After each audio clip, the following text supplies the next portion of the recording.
अस्सलाम वालेकुम। उम्मीद करता हूँ आप सब खैरियत से होंगे, फिट होंगे। अच्छा, इससे पहले वीडियो में मैंने स्टीरॉयड के कुछ साइड इफ़ेक्ट्स नोट किए थे और मैंने आपको बता भी दी कि स्टीरॉयड लेने से हमारी बॉडी में जो मेन साइड इफ़ेक्ट्स आते हैं, हमें साइड इफ़ेक्ट्स मिलते हैं।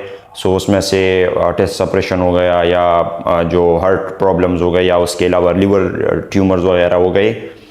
इस वीडियो में मैं आपको एक्सप्लेन करूंगा कि इन सारी साइड इफ़ेक्ट से बचने के लिए हमें क्या क्या करना चाहिए, यानी कौन सी मेडिसिन कंज्यूम कर लेनी चाहिए, पीसीटी करनी चाहिए during cycle therapy, post cycle therapy, before cycle therapy, इन सारी चीज़ों पे बात करेंगे।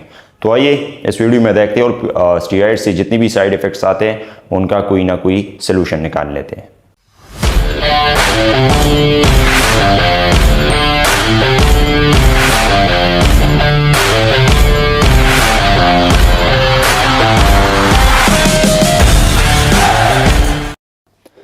पहले तो ये कि स्टीरॉयड इलीगल है। मैं हमेशा कहता हूँ स्टीरॉयड नहीं लेना चाहिए, सप्लीमेंट्स कंज्यूम कर लेनी चाहिए।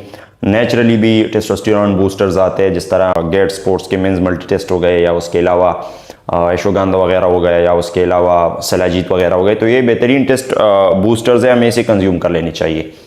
लेकिन फिर भी अगर कोई बंदा कहता है कि भाई मुझे ह्यूज मसल्स चाहिए जिस तरह कंपटीशन के लिए, तो वो स्टीरॉयड इस्तेमाल करते हैं। इलीगल है लेकिन फिर भी उनको रिजल्ट अच्छे मिलते हैं, बेहतरीन रिजल्ट मिलते हैं। फिर उसके डिफरेंट साइड इफेक्ट्स उसे मिलते हैं, लेकिन प्रोफेशनली होने की वजह से वो उन्हीं साइड इफेक्ट्स को मैनेज करवा लेते हैं। इन्हीं साइड इफेक्ट्स को किस तरह मैनेज करवा लेते हैं? साइड इफेक्ट्स में से पहला जो साइड इफेक्ट होता है वो टेस्ट सप्रेशन का होता है, क्योंकि जब हम स्टीरॉयड इंजेक्ट करवा लेते हैं या कंज्यूम करवा लेते हैं तो टेस्टिसाइज कम हो जाता है, जिसकी वजह से, क्योंकि हमारी बॉडी में बाहर से हम टेस्टोस्टेरोन इंजेक्ट करवा लेते हैं और अंदर का जो प्रोडक्शन होता है वो स्टॉप हो जाता है। अब इस सप्रेशन को हम कम करते हैं, इसी तरीके से कम करते हैं कि हम जो साइकिल होता है वो कुछ टाइम के लिए रोक लेते हैं, यानी 2 महीने हम साइकिल चला लेते हैं या 2.5 महीने या 3 महीने हम साइकिल चला लेते हैं और साइकिल के बाद थोड़ा सा रेस्ट लेते हैं। रेस्ट में ये होता है कि हम प्रॉपर अपने बॉडी से वॉश आउट कर लेते हैं स्टीरॉयड्स को। जब हम वॉश आउट कर लेते हैं स्टीरॉयड्स को तो हमारी बॉडी का मास वही कर रुक जाता है और उसके अलावा हमारी बॉडी के अंदर के जो टेस्टोस्टेरोन होता है वो दोबारा स्टार्ट हो जाते हैं। ठीक है, सो बेहतरीन तरीका ये अपने बॉडी में टेस्टिसाइज कम होने से बचाने के लिए कि आप अपने बॉडी से स्टीरॉयड वॉश आउट करें, पीसीटी करें और फिर कुछ टाइम के लिए ऐसे ही रहे, नेचुरल रहे, और फिर उसके बाद अगर आप चाहते हैं कि दोबारा साइकिल स्टार्ट करें तो फिर आप स्टार्ट करवा सकते हैं। दूसरा ये है कि अंडर प्यूबर्टी अगर हम इसे ले लेते हैं तो हमारा जो ग्रोथ होता है वो स्टॉप हो जाता है। तो बिल्कुल ये बात सही है, हमें अंडर प्यूबर्टी जो है नेचुरल टेस्टोस्टेरोन कंज्यूम कर लेनी चाहिए, हमें सप्लीमेंट्स कंज्यूम कर लेनी चाहिए या उसके अलावा हमें नेचुरल जो सलाजीत वगैरह मिलते हैं वो कंज्यूम कर लेनी चाहिए। लेकिन स्टीरॉयड इंजेक्शन और जो टैबलेट्स होते हैं वो कंज्यूम नहीं करनी चाहिए, क्योंकि स्टीरॉयड का कोई हल नहीं है अंडर प्यूबर्टी, तो हमें इसे कंज्यूम करने से बचना चाहिए। फिर उसके अलावा हार्ट प्रॉब्लम्स आ जाते हैं। बहुत से लोग कहते हैं कि जब हम स्टीरॉयड कंज्यूम कर लेते हैं तो हमारा हार्ट जो है वो बहुत ज़्यादा उसका रेट बढ़ जाता है या उसके अलावा हमारा जो कार्डियो है वो कम पड़ जाती है। यानी हम एक्सरसाइज तो कर लेते हैं लेकिन हार्ट रेट इतना इंक्रीज हो जाता है कि हम फिर चाहते हैं कि एक्सरसाइज करना ही छोड़ दें। सो इससे बचने के लिए इसका रास्ता ये है, पहले तो आप अपने हार्ट का ख्याल रखें, कार्डियो प्रॉपर तरीके से करें। दूसरा रास्ता इसका ये है कि आप स्टीरॉयड को पीसीटी करें, स्टीरॉयड को वॉश आउट करें, स्टीरॉयड को अपने बॉडी से निकालें कुछ टाइम के लिए और फिर कुछ टाइम के लिए दोबारा अगर आप चाहते हैं तो साइकिल करवा सकते हैं, ताकि आपके प्रॉपर हार्ट की भी कंडीशनिंग हो जाए थ्रू कार्डियो एक्सरसाइज और फिर उसके अलावा आपकी बॉडी की भी कंडीशनिंग हो जाए थ्रू पीसीटी। अगर आप चाहते हैं कि सिर्फ आप स्टीरॉयड कंज्यूम कर लेते हैं और आपके हार्ट के मसले हल हो जाते हैं वॉश आउट करने से, तो इस तरह भी नहीं होता। प्रॉपर एक्सरसाइज का ख्याल आपने करना होता है, आपने कार्डियो का ख्याल करना होता है और उसके अलावा आपने वॉश आउट का ख्याल करना होता है। हार्ट का मसला इसी तरह हल नहीं होता। ठीक है, थर्ड नंबर जो मैं आपको बताने वाला हूँ वो है लीवर का मसला। बहुत से लोग कहते हैं कि मेरे बॉडी पे पिंपल्स आ जाते हैं या लीवर की गर्माइश आ जाती है थ्रू स्टीरॉयड साइकिल्स।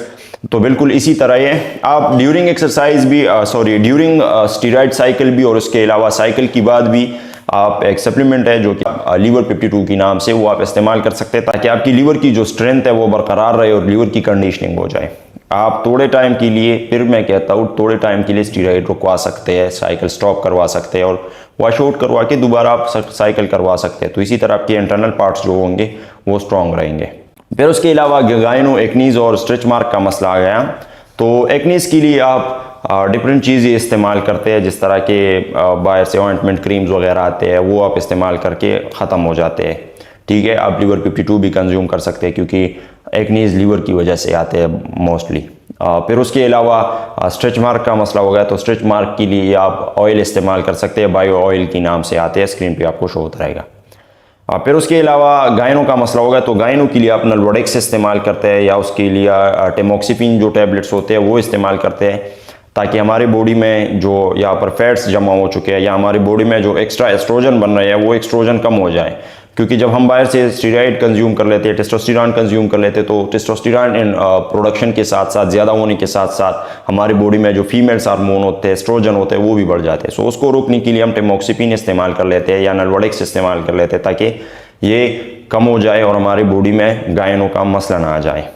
फिर उसके अलावा वॉइस और हेयर का मसला हो गया, तो देखिए अगर कोई बंदा है और वो चाहता है कि मेरे हेयर ना गिरे, तो बिल्कुल हेयर के दो मसले होते हैं। एक तो ये होता है कि वो मसला नेचुरली होता है, यानी जेनेटिकली आपके फैमिली में आपके फादर के आपके दादा के हेयर्स गिर चुके हैं तो फिर आपके गिरेंगे, लेकिन इसी तरह भी नहीं है।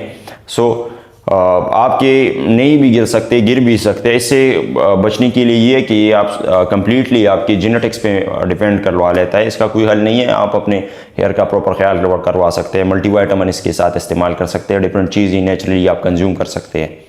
ठीक है, फिर उसके अलावा एग्रेशन और मूड स्विंग का मसला होगा, तो मूड स्विंग बेसिकली हमें इसलिए आता है क्योंकि टेस्टोस्टेरॉन बढ़ जाते हैं। टेस्टोस्टेरॉन एक मेल हार्मोन है और आपको पता भी है कि सारे मेल जो होते हैं वो झगड़े बहुत ज़्यादा करते हैं, फाइट करते हैं, सो उसकी वजह से हमारी बॉडी में मूड स्विंग आ जाते हैं। इसका सिर्फ एक ही हल है, एक हल तो ये कि आप कार्डियो प्रॉपर तरीके से करें, ताकि आपका हार्ट रेट जो है वो बेहतरीन और आपके हर एक मसल्स को प्रॉपर ब्लड फ्लो हो, तो आपको एग्रेशन और मूड स्विंग नहीं आएगा। और दूसरा ये कि आप थोड़े टाइम के लिए पीसीटी करवा सकते हैं, ताकि आपकी बॉडी से ये स्टीरॉयड वॉश आउट हो जाए और आपके ब्रेन पर बैड इफेक्ट ना पड़ जाए। एडिक्शन है, सो एडिक्शन भी आप पीसीटी से ठीक करवा सकते हैं। और लास्ट में डेथ का जो मसला है, तो डेथ को तो हम नहीं रोक सकते, अलबत्ता ये सारे प्रॉपर तरीके से करवा के आप अपने बॉडी में से नल्वोडेक्स, क्लोमिड HCG पीसीटी के लिए और उसके अलावा स्ट्रेच मार्क के लिए आप जो बायो ऑयल है वो इस्तेमाल कर सकते हैं, और लीवर के लिए आप लीवर 52 टैबलेट्स इस्तेमाल करवा सकते हैं। तो आपको डेथ से कम 70% तो बच जाएंगे आप, क्योंकि अगर आप इन सारी चीज़ों का ख्याल नहीं रखेंगे या हम इन सारी चीज़ों का ख्याल नहीं रखेंगे तो डेथ ज़रूरी स्टीरॉयड की वजह से हमारे पास आ जाता है, जो कि हम रोज़ाना देख सकते हैं डिफरेंट टीवी चैनल्स पे, डिफरेंट अकाउंट्स पे कि जी स्टीरॉयड की वजह से इतना बॉडी बिल्डर का डेथ हो गया, स्टीरॉयड की वजह से पहला बॉडी बिल्डर का डेथ हो गया। सो अगर हम इन सारी चीज़ों का ख्याल रखें तो इंशाल्लाह इनके साइड इफ़ेक्ट से भी बच जाएंगे और बेहतरीन रिजल्ट हमें मिल जाएगा।